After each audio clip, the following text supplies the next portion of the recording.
Testemunhos para a Igreja, volume 5, capítulo 15, Nossas reuniões campais. Foi-me mostrado que algumas de nossas reuniões campais estão longe de ser o que Deus deseja que sejam. O povo vem despreparado para a unção do Espírito Santo de Deus.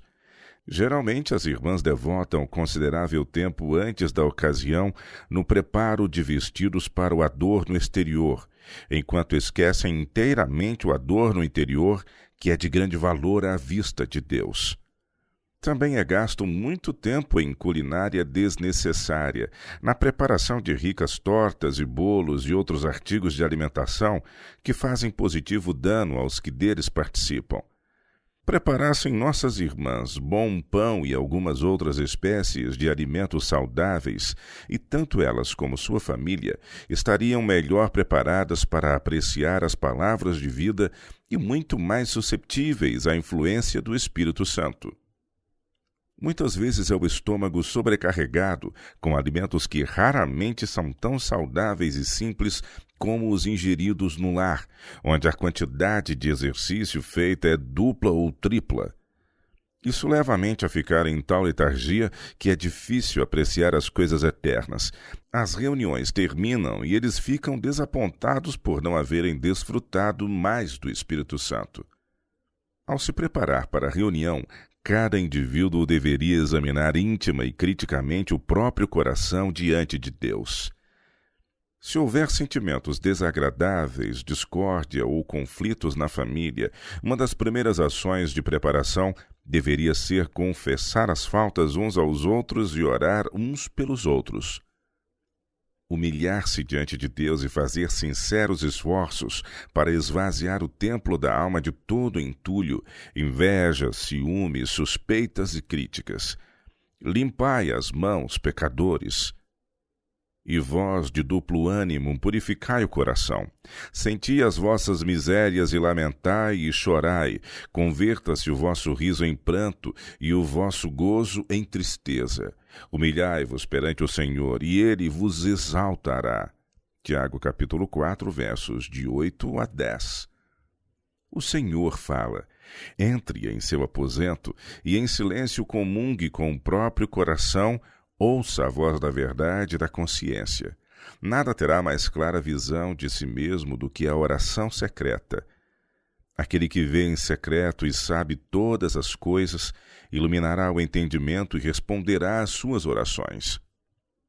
Deveres simples e evidentes que não podem ser negligenciados se abrirão diante de você. Faça um concerto com Deus para dedicar a si mesmo e todas as suas faculdades a seu serviço. Não leve para a reunião campal essa tarefa. Se ela não for feita em casa, a pessoa sofrerá e outros serão grandemente prejudicados por sua frieza, desinteresse e letargia espiritual. Vi a condição do povo que professa a verdade. As palavras do profeta Ezequiel são aplicáveis a eles neste tempo. Filho do homem, estes homens levantaram os seus ídolos no seu coração, e o tropeço da sua maldade puseram diante da sua face. Devo eu, de alguma maneira, ser interrogado por eles?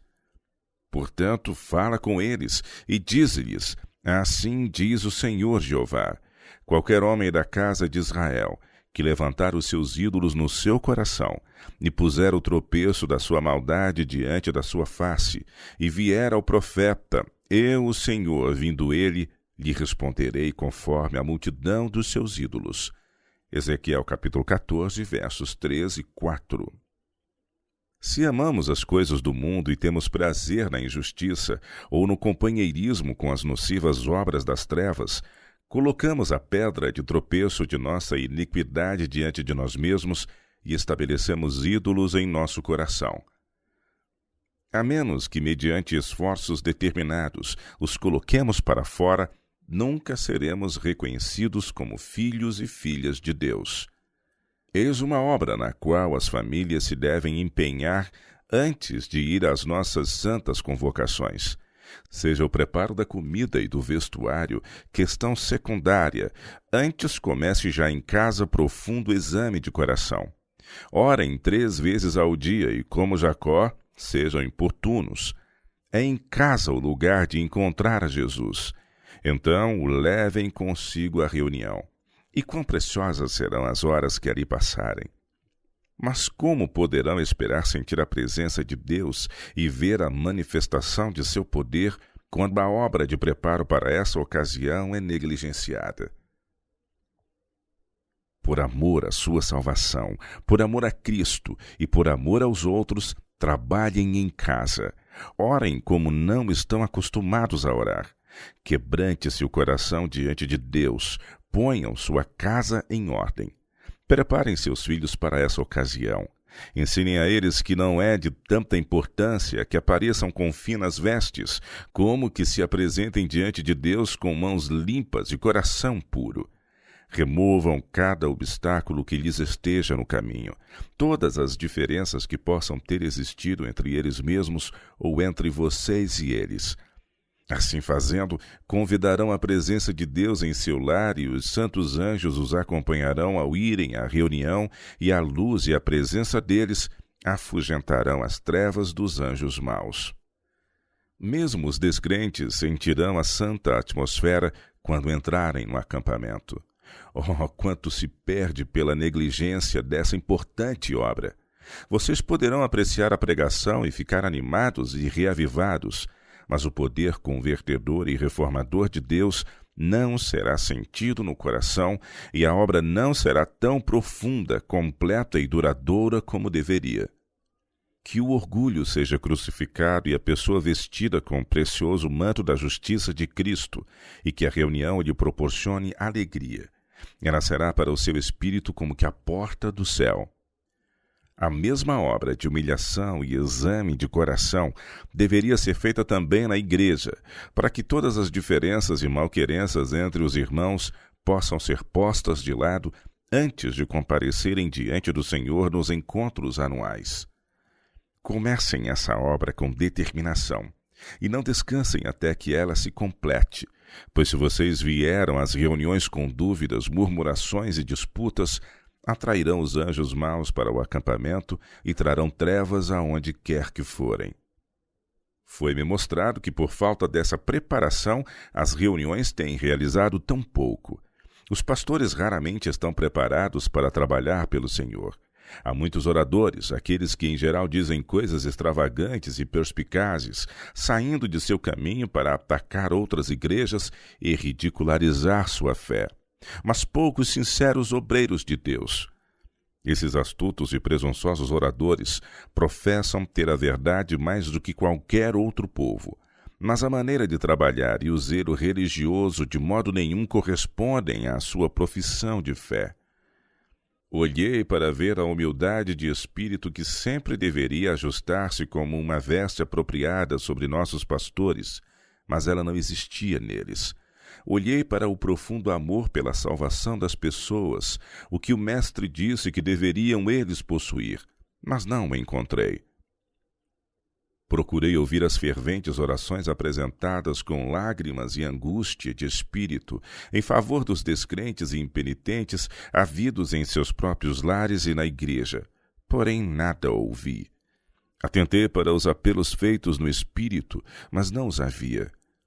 Procurei pelos portadores de cargas, que em tal tempo deveriam estar chorando entre o alpendre e o altar, clamando: poupa o teu povo, ó Senhor, e não entregues a tua herança ao opróbrio. Joel capítulo 2, verso 17. Mas não ouvi tais súplicas. Uns poucos fervorosos e humildes estavam buscando ao Senhor. Em algumas dessas reuniões, 1 ou 2 pastores sentiam a carga e arqueavam como uma carroça debaixo dos molhos. A grande maioria dos pastores, porém, não possuía mais senso da santidade de sua obra do que as crianças. Vi que esses encontros anuais podiam ser o que eles deveriam ser, reuniões de fervoroso trabalho.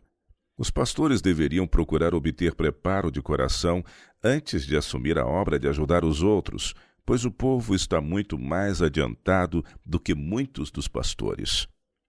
Deveriam eles incansavelmente lutar em oração até que o Senhor os abençoasse. Quando o amor de Deus estiver queimando no altar do coração, eles não pregarão para exibir sua inteligência, mas apresentarão a Cristo que tira os pecados do mundo. Na igreja primitiva, o cristianismo era ensinado em sua pureza. Seus preceitos eram transmitidos mediante inspiração. Suas ordenanças não eram corrompidas pelos artifícios humanos. Ela revelava o Espírito de Cristo e se mostrava bela em sua simplicidade. Seus adornos eram os santos princípios e vidas exemplares dos membros. Multidões eram ganhas para Cristo, não através de ostentação ou cultura, mas pelo poder de Deus que assistia à correta pregação da palavra. Mas a igreja se corrompeu, e agora há mais necessidade do que nunca de que os pastores sejam condutos de luz. Há muitos faladores loquazes da verdade bíblica, cujo coração está destituído do Espírito de Deus, assim como os montes de Gilboa o estão de orvalho e chuva. O que necessitamos são homens que sejam completamente convertidos e que possam ensinar outros a como entregar seu coração a Deus. O poder da piedade quase que cessou em nossas igrejas. E por que isso? O Senhor ainda aguarda para ser gracioso. Ele não fechou as janelas do céu, nós é que nos separamos dele. Precisamos fixar nossa visão sobre a cruz e crer que Jesus é nossa força e salvação. Enquanto vemos tão pouca responsabilidade pelo trabalho por parte de pastores e povo, perguntamos: quando, porém, vier o Filho do Homem, porventura achará fé na terra? Lucas capítulo 18, verso 8. Está faltando fé. Deus tem abundância de graça e poder aguardando nossa demanda. Mas a razão por que não sentimos nossa grande necessidade é que olhamos para nós mesmos e não para Jesus. Não exaltamos a Jesus nem descansamos inteiramente em seus méritos. Como eu gostaria de poder impressionar pastores e povo com a necessidade de uma profunda obra de graça no coração e mais integral preparo para participar das reuniões campais, a fim de que possam receber o maior benefício possível desses encontros. O que eles serão para você, caro leitor? Cada um deve decidir por si mesmo.